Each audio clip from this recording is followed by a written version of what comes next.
Welcome to the Abundant Vision Fundraising Podcast. Whether you are a seasoned professional or a first-time fundraiser, we have the advice you need to take your next step toward major gift mastery. I'm your host, Tom Dauber, President of Abundant Vision Philanthropic Consulting. Last week's conversation was a blast. I'm so excited to have you with me for this next segment. Let's get back to the show. I've got a few non-planned giving specific sorts of questions for you. Just things that apply to anybody in the fundraising world. As you think about your career, looking back, is there a problem that you ran up against that you wish you could have had a do-over on? That's a really good question. So of course my mind goes immediately to donor stuff, but it's like, I think if I think about most of the things that I would like do-overs on, it'd be more like stuff that happened internally in the organization, Yeah, that's fair. And not necessarily with donors, and some of it's donor related and stuff. And it's I think anybody that's a little bit competitive. I mean, I think a lot of us are competitive that get into this business. I think that's part of it, kind of thing. And if you have a colleague that kind of throws a shot across your bow or whatever kind of thing, and sometimes if you react in the moment without taking a deep breath to say, maybe I shouldn't send that email, there's a half a dozen emails I can still think of today that I sent that I said, I wish I hadn't hit the send button. That's great advice, though. That's fantastic advice, Joe. I mean, we've got folks that listen that are a lot of them, brand new fundraisers, still figuring things out. And if they can preserve their career a little bit longer by being just a little bit more thoughtful about. Yep. The greatest thing you can do is like respond to the email, but take the person out of the to line and send it back to yourself and then read it the next day to see how it weathered over the last 24 hours, right? Right. Oh, that's great advice, Joe. Love it. Love it. All right. Next one. This will be a little easier. Tell me your best discovery/qualification or even disqualification story. Could be anything that was unexpected or an interaction that was especially memorable with the donor. It's interesting. It's because I spent most of my career in plain giving. Plain giving marketing ends up being the discovery mechanism for plain giving because people do respond to your marketing stuff. I mean, that's one thing they do. So a good cultivation story. Yes, this is really, and again, this goes back to the beginning of my career, and you're just trying to figure this stuff out. One of the things that I learned pretty early on, and I have this notion that most of us that get into this work are not, 10%ers or 5%ers or 1%ers, or we're pretty solidly middle class or even lower middle class, to get into this kind of work. And if somebody is a 5%er that does this, God bless you, and I'm glad you're. This is not a pejorative thing. I'm just saying where most of us come from. And the first time I held a check in my hand that had 2 numbers, a comma, and 3 zeros behind it, I about dropped my teeth. It's like, actually, it was the first time I held a check that had 3 numbers, a comma, and then 3 zeros behind it, right? I remember holding a check for $100,000, and I thought, who in the world has this much money that they can just give away this much, right? It was beyond my comprehension that somebody had that much money to do.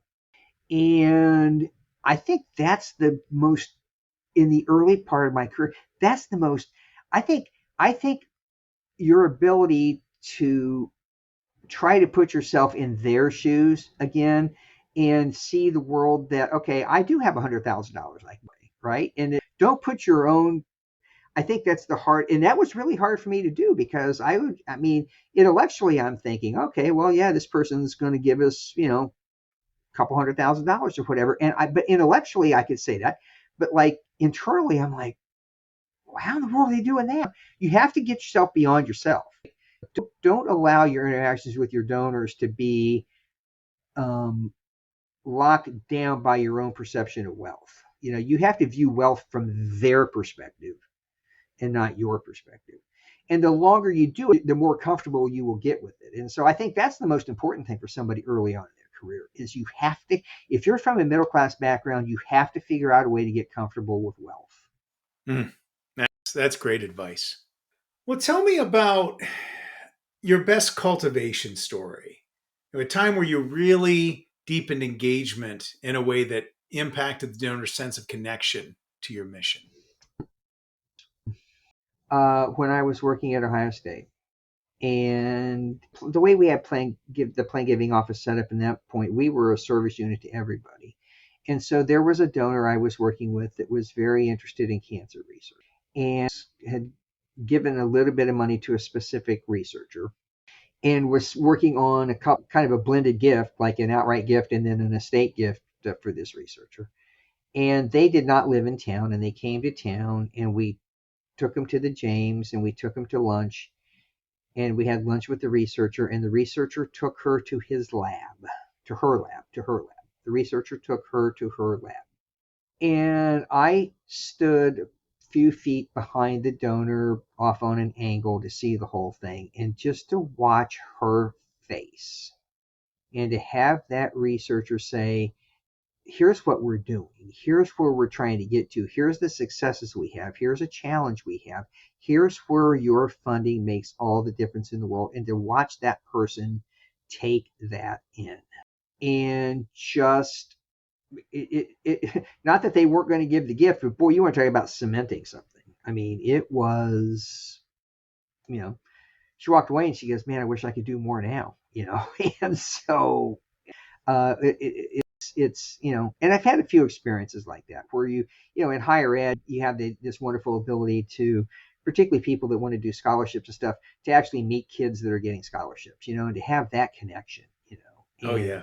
and to have a donor say, you remind me of me when I was your age. Have those connections. I mean, those are the ones that just really, or at the Nature Conservancy, when you take somebody to an area of the world that has been preserved, and philanthropy has helped, buy that property so that it can be preserved and stuff. And you see, just I think anytime that you can get it, and anytime you can get a donor to like live the experience of your organization, that's I had Yeah. that personal experience, but I've had it in so many different formats, at different Mm-hmm. places.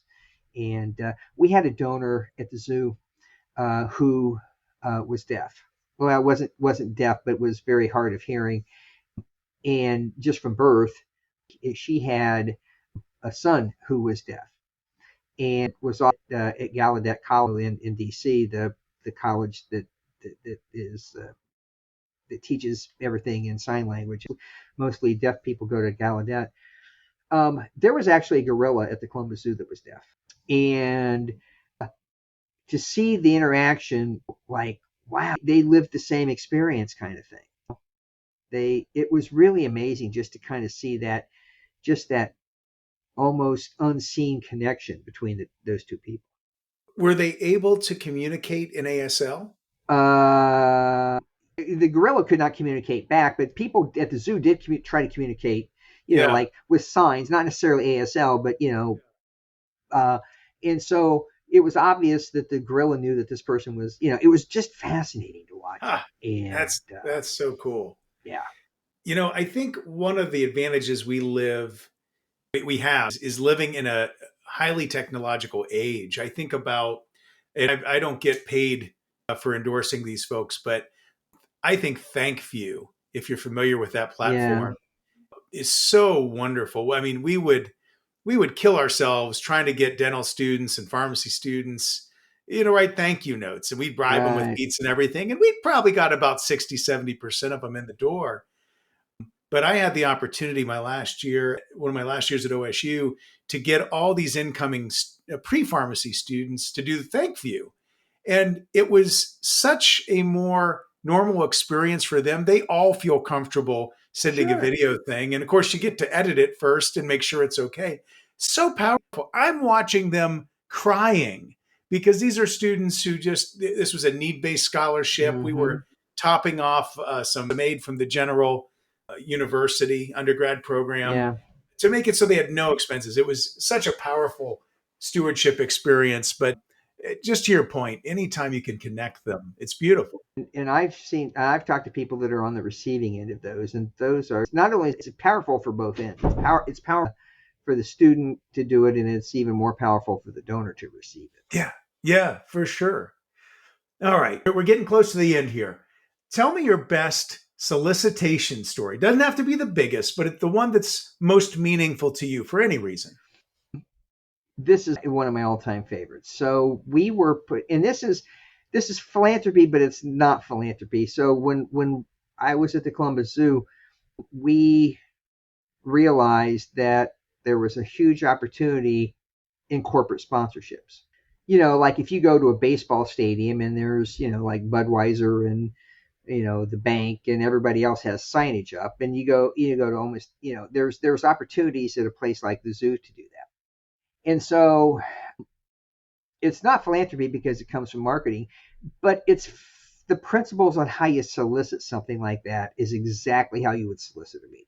And we were going to ask Nationwide Insurance for a really big number, one that had 2 commas in it. And we were going to ask for a 5-year commitment of that amount a year for 5 years. So we're talking 8 figures. And at the end of the 4 years, it's 8 figures.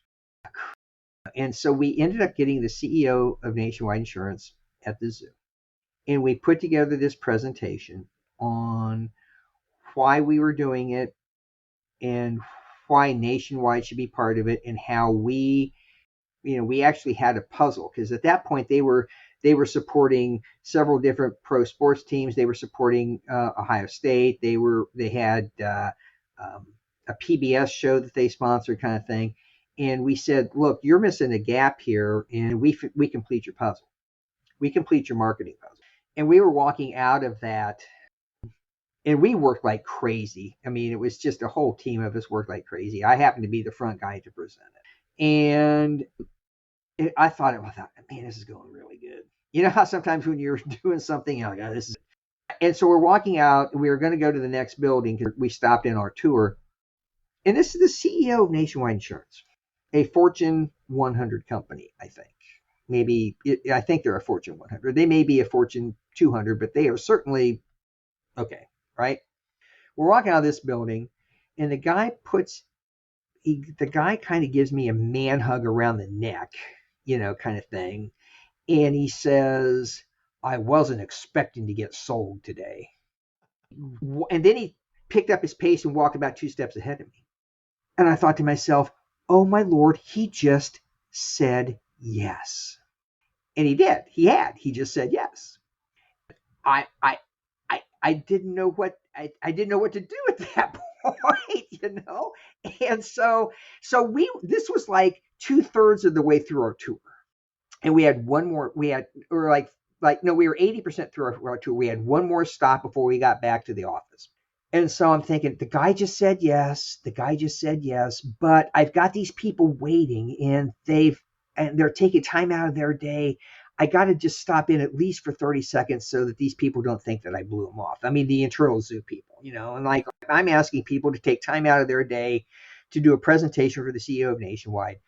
And I'm thinking to myself, okay, he said yes. We're just going to stop for like a minute, 2 minutes, and then say, oh, we got to move along. And that way I'm trying to keep peace with everything. So we do that. And it couldn't have been more than 2 minutes. We go back, we had golf carts. We go back to the vehicles. He stops and he looks at me. He says, do you know what I tell all my salespeople? I said, no, sir. What do you tell all your salespeople? He said, never sell through the close. He just put me right in my place. My instinct was, okay, let's go straight back to the office. He just said yes. There's no need to belabor this. He just said yes. Let's go right back to the office. But I stopped and I sold through the close. And I thought, oh my gosh, I've just had the highest of highs and the lowest of lows in about a 3-minute span of time, Wow. And so, of course, they said yes, and it went on to blah, blah, blah, blah, blah. But obviously it's something I've never forgotten. And it was, it's a great lesson. That's a fantastic lesson, Joe. I'm so glad that didn't get in the way of that. Again, follow your gut. Follow your gut. If your gut says you just did it, I knew he just said yes, and I knew we just needed to get this over with. Let's get back to somewhere where we can start working on paperwork, And no, I didn't. I kept selling. So don't. All right. Well, we follow a natural progression with these questions. Tell me your best stewardship story. We had a couple that lived a couple hours away from Columbus, and they didn't have any children. They were both only children. And my recollection was that their parents were all only children. So they're like third generation, second generation only children, and they had no children. So it wasn't like they had nieces and nephews. I mean, there was just the two of them. And they had done incredibly well for themselves. And they wanted to leave the majority of their estate to a specific program at Ohio State. Everyone expected her to die first because she was very frail. He ended up with cancer and died before she did. And the attorney for the estate said, look, I know this is what they want to do, and I know all the vultures are going to come out. And so they had enough money that she had 24/7 care at her house. And so anytime a representative from another nonprofit showed up, they would call the attorney, and the attorney would go and say, did they have you sign anything? What did they do? Kind of thing, and just stay on top of it. And so we would go, again, it was 2 hours away from Columbus. And so it's not like you just go there every day. So we would go a couple times a year, 3 times a year. And we would take her to lunch. And,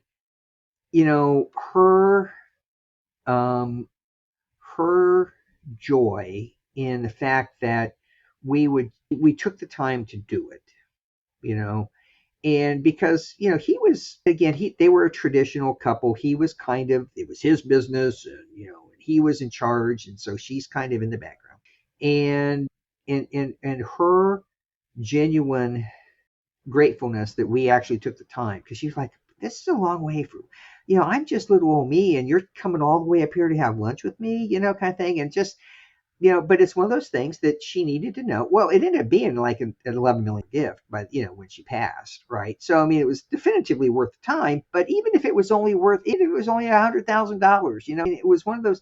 It's just the notion, right, that we took the time, and I'm grateful that we were able to do that, because that's one of those ones that, do you really get any metrics credit for that? No, because she's already made her gift, right? You get no metrics. Right. You get no metrics credit for that. She's already made the gift. But it's the right thing to do, A. And B, and this is not related to this, but this is another one of the statistics things. There's some, Giving USA did a plan giving study right before COVID, and they had a professor at Seattle University do it. And they talked to people that it was statistically significant stuff, but it was people that already had a charitable organization in their estate plans.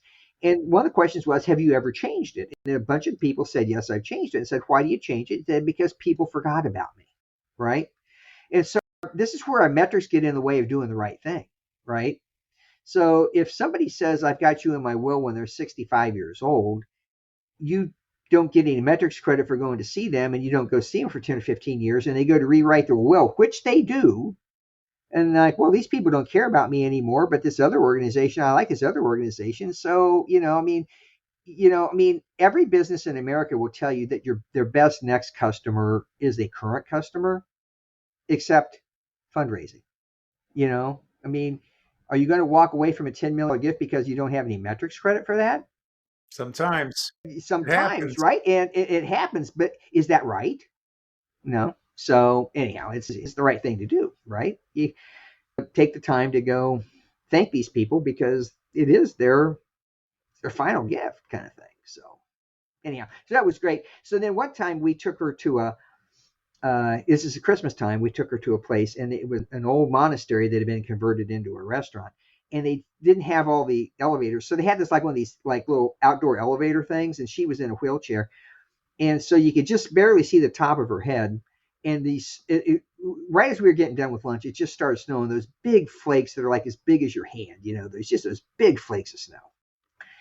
And we put her in the thing in the elevator, and it starts going down. So we have to walk down the stairs to meet her.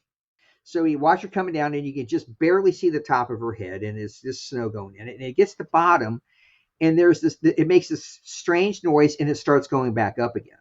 And it's really slow, and it goes all the way up, and it stops, and then it comes all the way down, and we get her out. But she's in this elevator for like 2 minutes, and her hair's just like got all this snow in it and stuff. And she actually thought it was funny, so it was good. But in any event, that's a great stewardship story. It's just she really, it meant a lot to her that we did. Yeah, but it did. So last question for you, maybe second to last. Tell me about the most awkward moment you've had with a donor, and how did it resolve? This is going to date myself. So I was working with a donor who was a retired CEO of a Fortune 500 company. And he still had an office in the building, and he still had his longtime secretary assistant. And he was going to make a gift in honor of one of the deans at Ohio State who was leaving to become a provost somewhere else. And so this is one that had like some definitive time sensitivity to it. Because, the guy announced him going to be the provost, and I'm leaving in 3 weeks. And so there was just some, and the guy says, I really want to do something for the dean. And so, you've got a fairly tight time window. And this is before this is before cell phones were, this is in the 90s. People had cell phones, but he didn't, And so there was a very specific question about the gift agreement and about the stock he was going to give. And I needed to get an answer to him. And again, we're like within 10 days of this. So I called the office, and he wasn't there. And I talked to his assistant. She'd been his assistant for like 25 years. And if you think about that, those people know the person better than the spouse does in some ways, right? And I said, I've got this answer. I know he needs to get it. I said, she goes, well, call him at home. I said, if he's not at home, do you think it's okay if I leave the information on the answering machine? And this is before there was voicemail, when they still had the box voice machines, right? Yeah. And so she goes, oh, sure, that won't be a problem. He wasn't home. I left the message. Mrs. Donor got home before Mr. Donor did, and she listened to the voicemail, and she didn't know anything about the gift. And this was a 7-figure gift. He was going to do an endowed chair in honor of the dean. I thought I was going to get fired. This guy happened to be on the university's board of trustees. It all worked out. He got over it. He was mad for a day. I went to our vice president. And I said, I think I really screwed up. Here's what I did. So that's the other lesson is, fess up to it, fess up. And that's one of the things he said. He said, look, you came to me before anybody said anything, and you fessed up and said, here's what happened. He goes, that goes a long way in my book. And so I said, I think I screwed up. Here's what happened. And he's like, okay, I'll call him. And so the vice president called, and everything got all worked out, and all was fine. It all ended up being fine.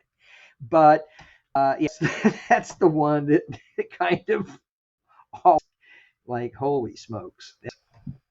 That could have been a disaster. Oh, bet. Well, Joe, you've been so generous with your time here for us.